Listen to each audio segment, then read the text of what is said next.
Muy bien.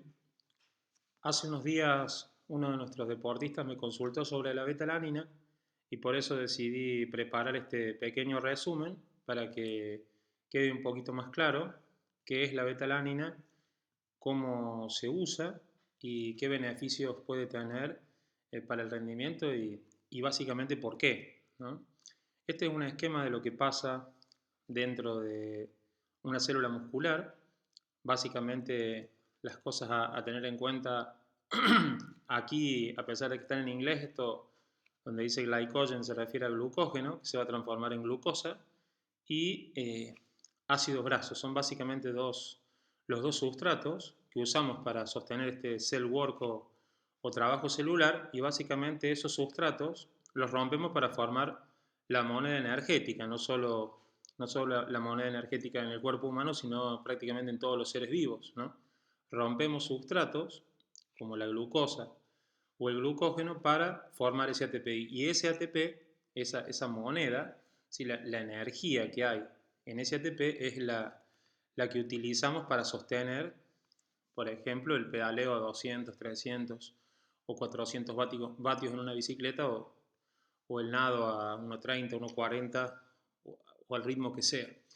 El problema es que en cambios de ritmo o en esos trabajos de alta intensidad que hacemos continuamente con objetivos puntuales, se forma, bueno, tanto lactato como protones o hidrogeniones, ¿no? Este H+. Eso lo que produce es un descenso del pH, ¿no? Y acá, perdón, es donde entran los sistemas buffer, ¿no? Los sistemas buffer lo que hacen, básicamente, como la beta-alanina, como un buffer que está adentro de la célula, por eso es intracelular, o el bicarbonato como un buffer extracelular, porque está en la sangre, es ayudarnos a eh, soportar, ¿sí? a contrarrestar el efecto de esa disminución del pH. De hecho, acá hay un resumen con el bicarbonato, ¿sí? Y lo que tenemos en un sistema buffer siempre es una base, ¿sí? Como lo que conocemos como bicarbonato, y un ácido, ¿no? Que es el ácido carbónico. De hecho, cuando, por ejemplo, en el laboratorio, en Ergolab, hacemos pruebas incrementales, y Aníbal nos cuenta que ya en los últimos paliers, cuando está llegando ya a la fatiga, eh, el cociente respiratorio, es decir, la relación entre el dióxido de carbono que eliminas sobre el oxígeno que consumís, se empieza a disparar porque se empieza a activar este sistema y se empieza a generar por ese tamponamiento, por esa amortiguación de estos hidrogeniones, ese CO2 extra, ¿no? Esta es la beta-alanina, es un aminoácido que es interesante, justamente es beta porque este es el carbono alfa, porque es el que está al lado del grupo ácido, y el carbono beta es este, ¿no? El que está más alejado. El carbono alfa y el carbono beta. Y ahí otro, tenemos un grupo nitrógeno, ¿no? Eh, y este es el otro aminoácido, L-histidina. Cuando se unen los dos aminoácidos forman la L-carnosina. La L-carnosina es la sustancia que está dentro del músculo, que es la que se forma cuando justamente ingerimos una cantidad determinada con un cierto protocolo de betalanina, y es esta parte, ¿sí? de la molécula la que permite ese amortiguamiento de esos protones, ¿no? Esa acción buffer, ¿sí? Es importante, más allá de que no importe tanto qué significa, pero este número está asociado a la molécula, este pK ácido, y nos indica en qué pHs es útil la molécula, ¿no? O va a servir como buffer. Y de hecho, cuando hacemos, por ejemplo, trabajos intervalados, cuando hacemos un cambio de ritmo a tope y disminuye el pH del músculo, puede llegar cerca de estos valores, fíjense, pH en miocitos, o sea, células musculares, 6,5 a 7,1, ¿no? encontrado concentraciones altas en ballenas de betalanina y como lo importante a tener en cuenta que en esa formación de esa molécula que es la L-carnosina, la betalanina es el limitante, ¿no? Por eso es que cuando la ingerimos, y con unas dadas dosis como vamos a mostrar a continuación, es que aumenta la concentración de manera significativa de la beta, de la L-carnosina, ¿no? Es importante tener en cuenta que la mayor parte, ¿sí? Prácticamente la totalidad de esa L-carnosina se encuentra en el músculo esquelético y bueno, básicamente el fundamento principal es esta tolerancia, ¿sí? Esto de permitir o de amortiguar esa disminución del pH para que justamente no baje de manera significativa, porque ese descenso del pH es perjudicial para las células, ¿no? Para el funcionamiento de las células. Como dijimos antes, hay una parte puntual que es esta, ¿sí? Esos protones, esos H+, se unen con ese nitrógeno y ese es por ahí el mecanismo a través del cual actúa lo que es la betalanina. Lo que es interesante es que también tiene efectos para la salud, ¿sí? Funciones protectoras, antienvejecimiento, antidiabetes y antioxidantes, ¿no? O sea que es como que va un poco más allá, también de acuerdo a la evidencia de lo que es rendimiento y tiene también implicancias para la salud. Aquí lo que es importante a tener en cuenta o a considerar, más allá de estas diferencias que hay entre tipos de fibras, entre sexos o entre las modalidades, los tipos de deportes, ¿sí? Que es esperable por ahí que los velocistas que hacen o que continuamente se están enfrentando o sometiendo al organismo a trabajos de alta intensidad tengan concentraciones más altas en el músculo, ¿no? De manera sin suplementación, pero lo que es importante tener en cuenta es que con la suplementación y utilizando las dosis apropiadas y por el tiempo apropiado, podemos aumentar la concentración de betalanina en el músculo. Aquí hay unos detallecitos porque a veces es como que nos compramos buzones, ¿sí? Y nos venden humo con estas cosas, pero es importante entender los por qué. Si entendemos los por qué, podemos ir entendiendo algunas cosas como esta, ¿no? Que esto nos permite ver que, como mostramos antes, el pH en el músculo puede disminuir y es por eso que efectivamente la L-carnosina cumple esa función amortiguadora, ¿no?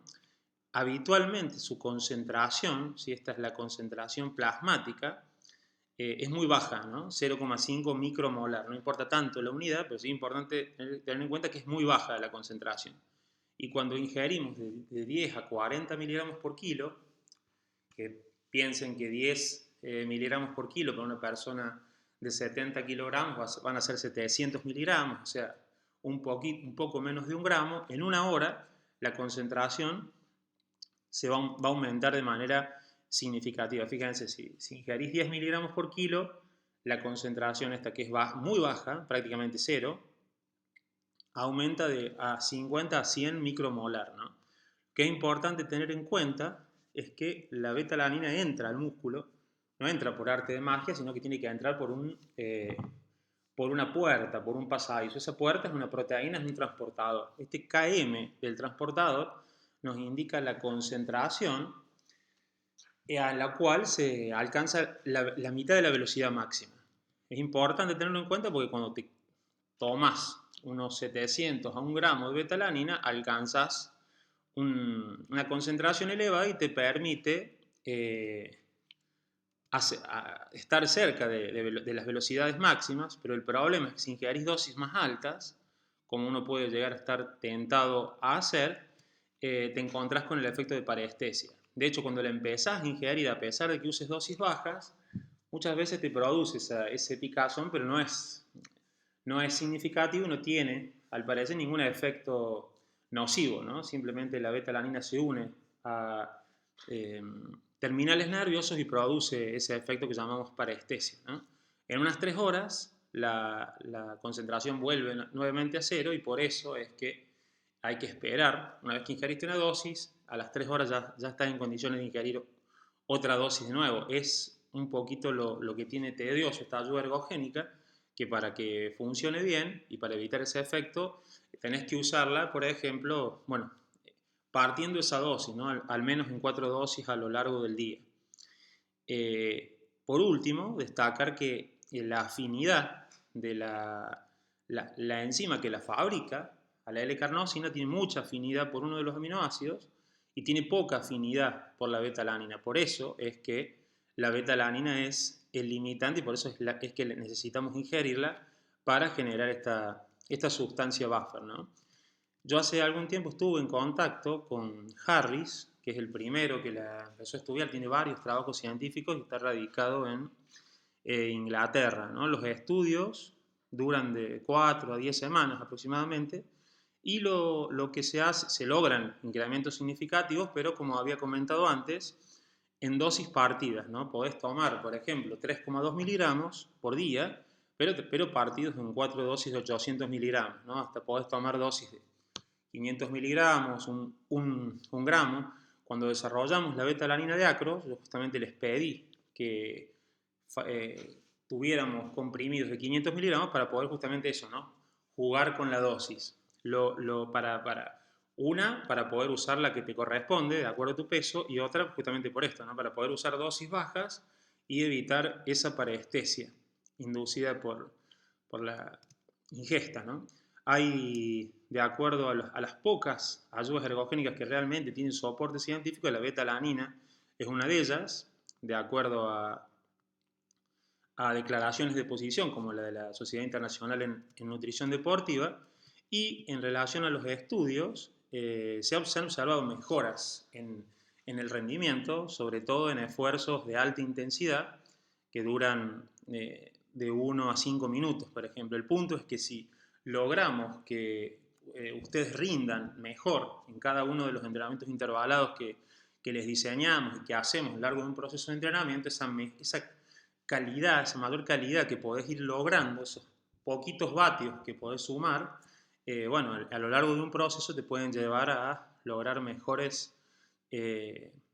rendimiento en la globalidad, ¿sí? En que eso impacte, ¿no?